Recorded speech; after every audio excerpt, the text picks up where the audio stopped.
10th English का chapter number 2 Nelson Mandela long walk to freedom. ठीक है, इसमें पढ़ेंगे लॉन्ग वॉक टू फ्रीडम। इन्होंने फ्रीडम के लिए कैसे काफ़ी लंबी जो इन्होंने लड़ाई लड़ी है। तो इसमें बताया गया है अपार्थाइड। अपार्थाइड मतलब हिंदी में कहा जाता है उसको पृथक्करण। पृथक्करण एक राजनीतिक प्रक्रिया है जो जातीय आधार पर लोगों को अलग करती है। क्या आप बता सकते हैं कि तीनों देश में से किस देश में ये प्रथा अभी तक प्रचलित है? ठीक है, अब इन्होंने बताया कि ये पृथक्करण का मतलब होता है राजनीतिक प्रक्रिया, एक पॉलिटिकल सिस्टम है जिसमें जाति के आधार पर लोगों को अलग करते हैं। जाति के आधार पर लोगों को अलग किया जाता है और रंग के आधार पर लोगों को अलग किया जाता है कि भाई तुम काले हो, तुम इस तरीके से हो।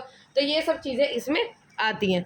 तो इसमें बताया गया कि आपने नेल्सन मंडेला के बारे में, तो नेल्सन मंडेला के बारे में उन्होंने उसकी अफ्रीकन नेशनल कांग्रेस ने पृथक्करण के विरुद्ध आजीवन संघर्ष किया। तो इसमें बताया इन्होंने किस चीज़ के लिए लड़ाई करी थी? अफ्रीकन नेशनल कांग्रेस ने पृथक्करण के विरुद्ध आजीवन संघर्ष किया था। इन्होंने पृथक्करण अपार्थाइड को खत्म करने के लिए, से लड़ने के लिए उन्होंने जीवन भर संघर्ष किया था।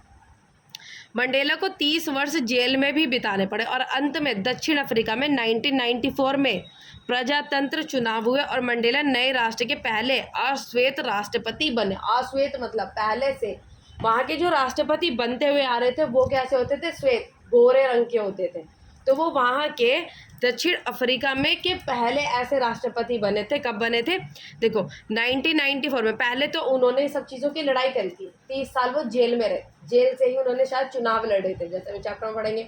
जेल से ना, उसके बाद वो पहले ऐसा नेता बने थे दक्षिण अफ्रीका में 1994 में, जिनका मतलब जो रंग राष्ट्र के ऐसे नेता बने थे जिनका रंग सफ़ेद नहीं था। उस तरीके के पहले वहाँ के नेता थे।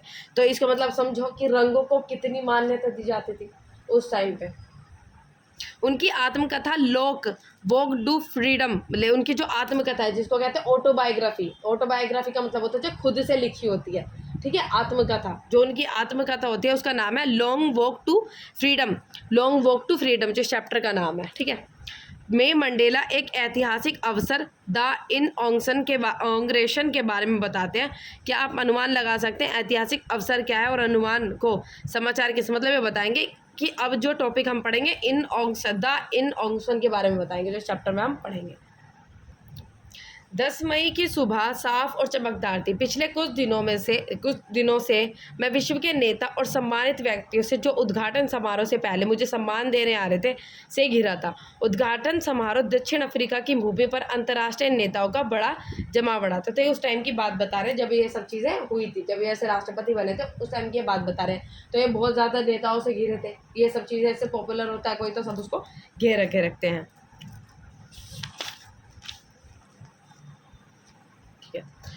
प्रिटोरिया के यूनियन भवन के खुले रंगमंडल में समारोह हुआ। कहाँ पर हुआ था? प्रिटोरिया के यूनियन भवन में। और दशकों से यहाँ श्वेत लोगों का आधिपत्य रहा है। मतलब ये कहते हैं कि काफ़ी टाइम से यहाँ पे गोरे लोगों का ही आना जाना रहा था। वहाँ पर गोरे लोगों का ही आना जाना रहा था। और अब यह स्थान विभिन्न रंगों का इंद्रधनुष था और विभिन्न राष्ट्रीय दक्षिण अफ्रीका की प्रथम प्रजातांत्रिक और गैर जातीय सरकार की स्थापना पर एकत्रित हो रहे थे। पहले वहाँ पे सिर्फ गोरे लोग आते थे। कहाँ पर होता है? प्रिटोरिया के यूनियन भवन में। तो ये कह रहे हैं वहाँ पर से पहले गोरे रंग के लोग ही आते थे, लेकिन अब उसके बाद क्या हुआ? ठीक है, उसके बाद जब हुआ इन सब चीज़ों के बाद जब राष्ट्रपति बने, पहले ऐसे राष्ट्रपति बने थे, फिर जब वहाँ पर प्रिटोरिया के यूनियन भवन में जब इस तरीके की मीटिंग होने लगी तो वहाँ पर सारे रंग के लोग आते थे। जैसे किसी का डार्क, कोई काला है, कोई हल्का रंग है, किसी का सांवला रंग है, हर तरीके के लोग वहाँ पे आने की वहाँ पे परमिशन मिल गई। पहले उन लोगों को बाहर से ही मना कर दिया जाता। देखो किसी इंसान को उसकी कैपेबिलिटीज़ के हिसाब से नहीं, उसके कलर के हिसाब से देखो जाता जा रहा है कि भाई कलर अच्छा होगा तो वो इंटेलिजेंट है, उसके अंदर टैलेंट है, उसको मतलब आ सकता है, ये सब चीज़ें काम कर सकता है। लेकिन भाई जिसका कलर डार्क है उसको इन सब चीज़ों में मना किया जाए। तो ये किस तरीके की भाई बात हुई? तो गलत ही है ना। उस प्यारे से पतझड़ के दिन मेरी पुत्री जैनानी मेरे साथी। मंच पर मीडी क्लर्क पहले व्यक्ति थे जिन्हें द्वितीय उपराष्ट्रपति की शपथ दिलाई गई।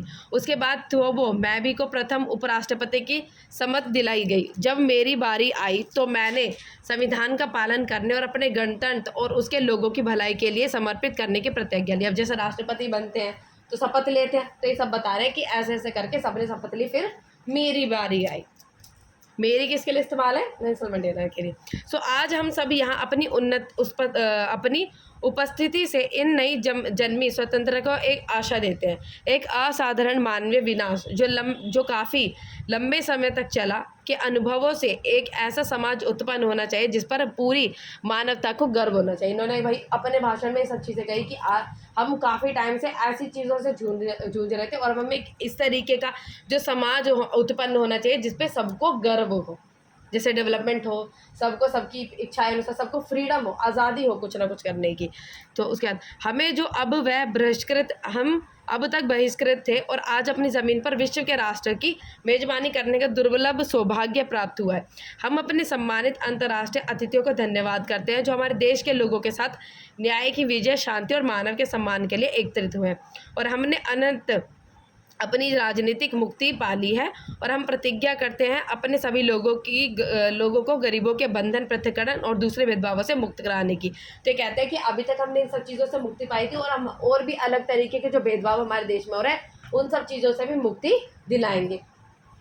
और नहीं और कभी नहीं ऐसा पुण्य इस सुंदर भूमि पर कभी नहीं होगा कि एक के द्वारा दूसरा उत्पीड़न हो। मतलब ये कि एक व्यक्ति किसी दूसरे को परेशान करे, उसके ऊपर कंट्रोल करने की कोशिश करे और उसको परेशान करे कि ऐसा अब इस धरती पर मतलब हमारे जहाँ पर हमारा मतलब राष्ट्रपति जहाँ पर शासन कर रहे हैं वहाँ पर ऐसा कभी नहीं होगा। मानवता की इस गौरवशाली उपलब्धि का सूर्य कभी अस्त नहीं होगा और स्वतंत्र बनी रहे, ईश्वर अफ्रीका को आशीर्वाद दे। ये सब चीज़ें उन्होंने अपने उसमें कही थी, शपथ जब ले रहे थे। कुछ क्षणों बाद हमारी आंखें विस्मय हो उठी जब यूनियन बिल्डिंग के ऊपर दक्षिण अफ्रीका जेट हेलीकॉप्टर एक उपस्थित तरीके से दिखाई दिए। यह सेना का न केवल एक नियमित प्रदर्शन था बल्कि प्रदर्शन था सेना के प्रजातंत्र के प्रति, नई सरकार के प्रति वफादारी का जो प्रजातंत्र और सही रूप से चुनी गई थी। कुछ क्षण पहले दक्षिण अफ्रीका की सुरक्षा सेना और पुलिस के उच्च जनरलों ने जिनकी छाती पर बीते दिनों के रिबन और पदक थे मुझे सलामी दी और वफादारी की शपथ ली।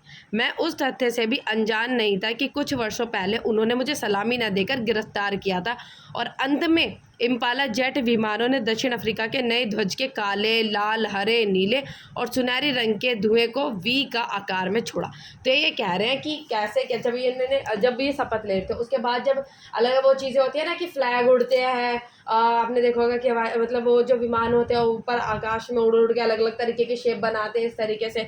और उसके बाद ये कहते हैं कि जिन पुलिसकर्मियों ने और जिन सेनाओं ने मुझे गिरफ्तार करके मुझे जेल में बंद किया था 3 साल, आज वो मुझे सलामी कर रहे हैं और सामने खड़े हैं यहाँ पे, तो वो कितना आज मेरा सम्मान करें, ये चीज़ें उन्होंने कही। और ये जो और इन्होंने कहा कि जो फ्लैग जो है आकाश में उड़ाया जाता है, इन्होंने पहला रंग कौन सा बताया?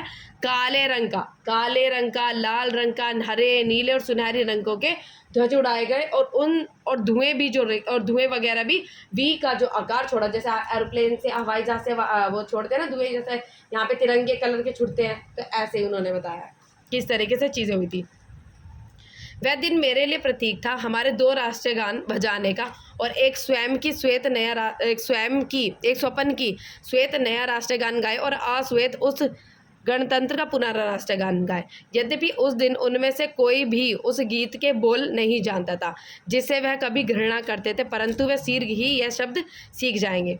उद्घाटन के दिन इन्होंने कहा कि 2 राष्ट्रगान गाए गए, एक जो राष्ट्रगान पहले से ही गाया जा रहा था और एक जो नया राष्ट्रगान था, ठीक है, सभी के लिए। तो इन्होंने कहा कि उस टाइम पे वो नया राष्ट्रगान था तो उसको ज़्यादातर लोग जानते नहीं थे, लेकिन धीरे धीरे जब ये आएगा तो उसको सब गाना सीख जाएंगे। पहले सब लोग इससे राष्ट्रगान से घृणा करते थे, लेकिन अब इसको सबको गाना सीखना ही पड़ेगा जब ये गाया जाएगा तो, है ना। उद्घाटन के दिन में इतिहास की उस अनुभूति से अभिभूत हो उठा।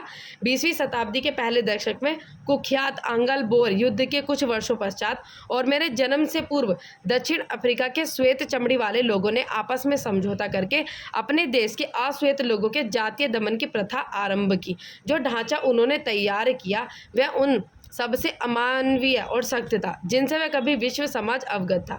अब 20वीं शताब्दी के अंतिम दशक में, मेरे जन्म के 8वें दशक में, यह ढांचा हमेशा के लिए उखड़ चुका है और उसके स्थान पर एक ऐसा नया ढांचा जो रंगभेद के बिना सभी लोगों के अधिकार और स्वतंत्रता। कहते हैं कि मेरे जन्म से पूर्व, जन्म से पहले उस टाइम पे जहाँ के श्वेत लोग थे उन्होंने इस तरीके की वहाँ पे रूल्स रेगुलेशन ऐसे चलाए थे जिसमें अश्वेत लोगों को हर एक चीज़ से हटा दिया जाता था, उनको किसी तरीके की फैसिलिटीज़ नहीं दी जाती थी। लेकिन आज इन्होंने कहा कि मेरे जन्म के 8वें दशक में, और यह ढांचा और कब 20वीं सदी के अंतिम दशक में, जो 20वीं 20th सेंचुरी होती है उसके लास्ट टाइम में, और मेरे जन्म के दिवस के 8वें दशक में इन्होंने कहा कि इस तरीके का ढांचा तैयार हो चुका है जिसमें सभी लोगों को हर एक तरीके की स्वतंत्रता है और किसी का कोई भी तरीके का भेदभाव नहीं किया जा सकेगा हर एक कलर के साथ।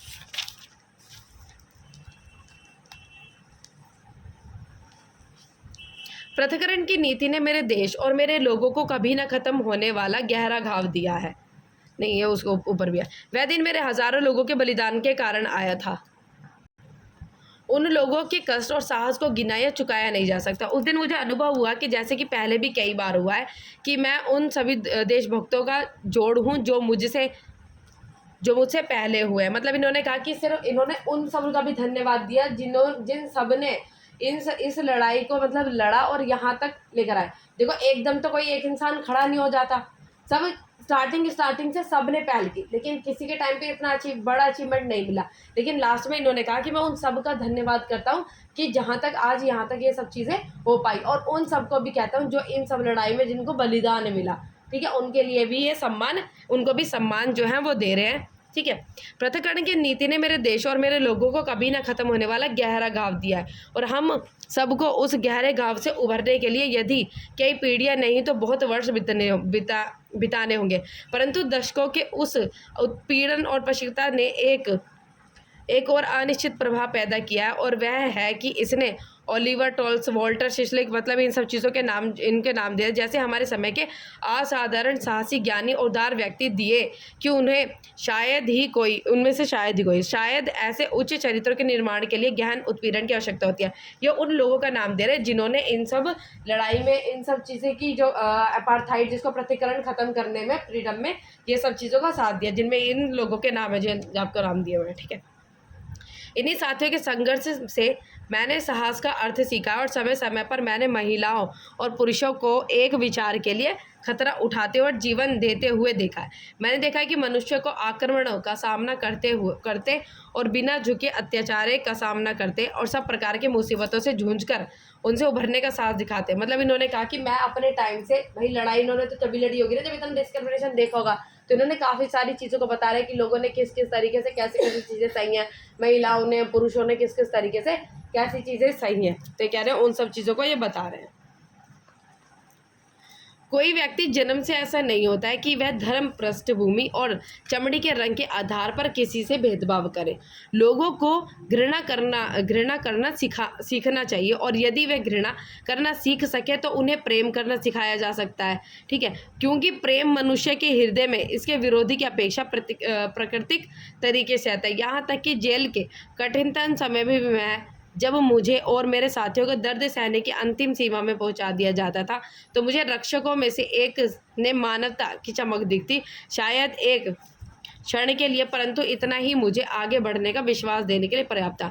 मनुष्य की अच्छाई एक ज्वाला है जिसे छिपाया जा सकता है परंतु बुझाया नहीं जा सकता। इन्होंने कहा कि जब मुझे जेल में बंद किया गया तो मतलब इतना दर्द दिया गया था कि उनको एक आशा दिखती थी कि भाई अब ठीक हो जाएगा सब, अब ठीक हो जाएगा, कोई एक तो है जो मेरी मदद करेगा इन सब चीज़ों में। तो ये कहते हैं कि जो मनुष्य की जो अच्छाई की ज्वाला होती है उसको छिपाया जा सकता है लेकिन बुझाया, जैसे जिसके अंदर जो अच्छाई होती है वो कितनी कठोर बनने की कोशिश करे लेकिन वो उसकी अच्छाई दिख जाती है। और जो व्यक्ति बहुत कठोर हो वो जो है दिखावा टाइप करता है, कोई ऐसा व्यक्ति होता है ना, अच्छा नहीं होता लेकिन दिखावा करने की कोशिश करता है, लेकिन कुछ टाइम में उसका दिखावापना सब उतर जाता है और असली सामने, तो मतलब जो व्यक्ति जैसा होता है कुछ टाइम बाद उसकी असलियत रूप सामने आ ही जाती है। उन्होंने कहा कि जो मनुष्य की जो अच्छाई की ज्वाला होती है उसको छिपाया तो जा सकता है लेकिन बुझाया नहीं जा सकता।